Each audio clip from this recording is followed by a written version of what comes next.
तर आज आम्हाला धनश्री ताईंमुळे आज हडपसरमध्ये या सुंदरशा मंदिरात, पवित्र मंदिरात येण्याचा लाभ मिळाला आणि संधी मिळाली. तर आज नामदेवांच्या या मंदिरामध्ये नामदेव संतांचं भजन होणार नाही असं होणार नाही.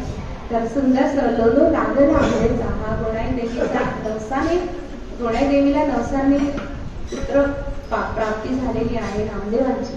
तर असा ह्या भजनाचा बाज असलेला आपण मी अभंग ऐकूया.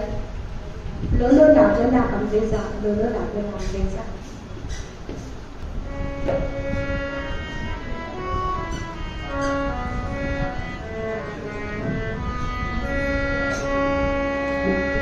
लागला आंबेचा